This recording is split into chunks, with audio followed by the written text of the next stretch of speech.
Hello student, SPC government college के YouTube channel में आपका सभी का स्वागत है। मैं doctor Rajesh Kumar Meena, sociology department से। आज का जो ये अपना टॉपिक है समितियों संस्थाओं, ये एक क्वेश्चन है। हम समितियों के सदस्य होते हैं, संस्थाओं के नहीं। इस विषय को इस प्रकार अपन स्पष्ट कर सकते हैं अगर परीक्षा में आए तो। इस प्रश्न को ये बीए पार्ट फर्स्ट पेपर से संबंधित टॉपिक है। इससे पहले मैंने आपको समाज, समुदाय, संस्था, समिति सब टॉपिक आपको क्लियर करा दिए थे, इनकी तुलना भी बता दी थी। तो आज का अपना ये टॉपिक है समितियाँ। हम समिति के सदस्य होते हैं, संस्थाओं के नहीं। इस विषय को इस प्रकार से स्पष्ट कर सकते हैं अगर एग्ज़ाम में क्वेश्चन आता है तो। समिति और संस्था के उपयुक्त विवेचन से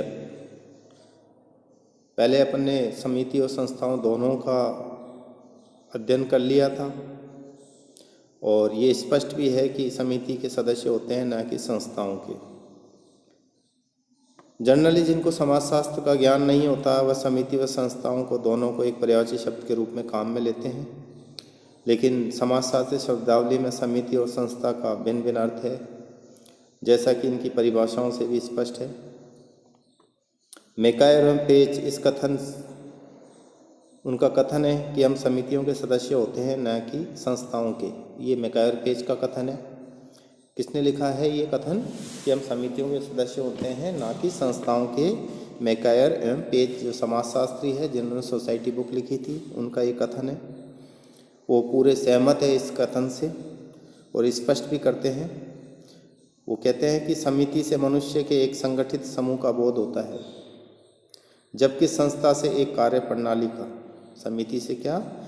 मनुष्यों के एक संगठित समूह का बोध होता है, और जबकि संस्था से एक कार्य प्रणाली का। परिवार, महाविद्यालय, धार्मिक संगठन, राजनीतिक दल आदि व्यक्तियों के समूह के रूप में समितियाँ हैं। उदाहरण के रूप में जैसे परिवार, महाविद्यालय, धार्मिक संगठन, राजनीतिक दल सब व्यक्तियों के एक समूह के रूप में समिति हैं।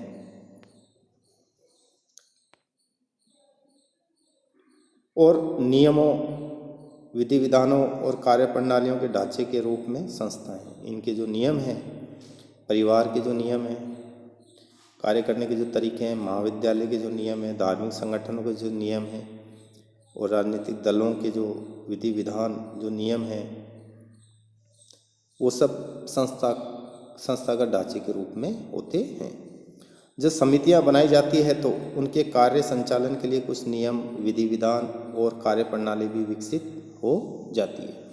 देखो, कोई भी समिति बनाई जाती है, कोई भी संगठन बनाया जाता है व्यक्तियों का, तो कार्य करने के लिए विधि विधान बनाए जाते हैं, कुछ नियम बनाए जाते हैं, पदों के अनुसार उनको दायित्व सौंपे जाते हैं, उनको कुछ अधिकार दिए जाते हैं। ये सब संस्था के अंतर्गत ही होता है।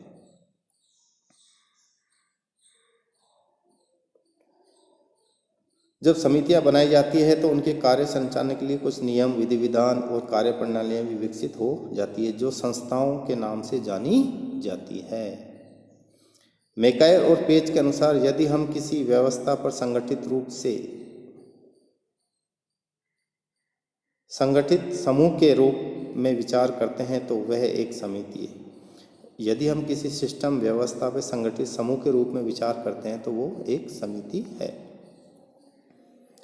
और यदि कार्य प्रणाली के रूप में तो वह संस्था है। अगर कोई संगठन है, कोई व्यवस्था में संगठित समूह है,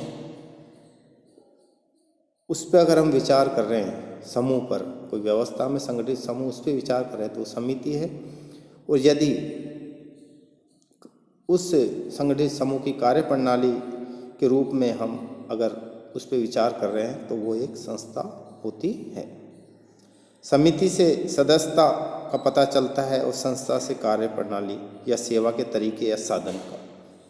एकदम क्लियर कर दिया है मैकायर पेज ने। समिति से सदस्यता का पता चलता है और संस्था से कार्य प्रणाली या सेवा के तरीके या साधन के। मतलब जो समिति है उससे तो सदस्यता का पता चलता है और संस्था से कि उसकी किस प्रकार की कार्य प्रणाली है, सेवा के क्या तरीके हैं और किन साधनों को वो काम में लेके अपने लक्ष्य की प्राप्ति कर रहे हैं, तो संस्था साधन के रूप में समिति में कार्य करती है। कुछ उदाहरण भी मैं आपको बताना चाहूँगा। जैसे महाविद्यालय एक समिति और संस्था दोनों ही है। महाविद्यालय में समिति व संस्था दोनों के गुण पाए जाते हैं। अगर क्वेश्चन आता है कि महाविद्यालय एक समिति है, संस्था, तो महाविद्यालय एक समिति भी है, संस्था भी है। जब हम महाविद्यालय पर एक संगठित समूह के रूप में विचार करते हैं, अर्थात प्राचार्य, विभागाध्यक्षों, प्राध्यापकों, अन्य कर्मचारियों एवं विद्यार्थियों की दृष्टि से सोचते हैं, तो यह एक समिति है जिसके कुछ उद्देश्य हैं। इन्हीं उद्देश्यों की पूर्ति के लिए महाविद्यालय की शिक्षण की एक पद्धति, टाइम टेबल, नियम एवं आचरण संबंधी बातें तथा परीक्षा की एक प्रणाली आदि होते हैं।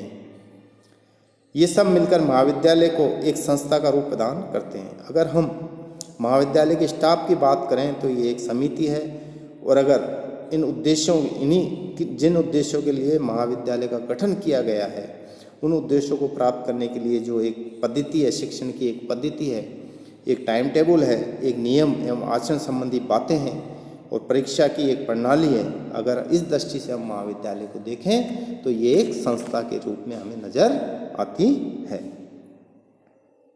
अन्य शब्दों में ये कहा जा सकता है कि जब हम महाविद्यालय पर नियमों, कार्य प्रणाली अर्थात कार्य के ढंग, शिक्षण पद्धति, परीक्षा प्रणाली आदि के रूप में विचार करते हैं, तो वह एक संस्था है। स्पष्ट है कि समिति मनुष्यों का एक संगठित समूह है, जबकि संस्था नियमों एवं कार्य प्रणाली की एक व्यवस्था है।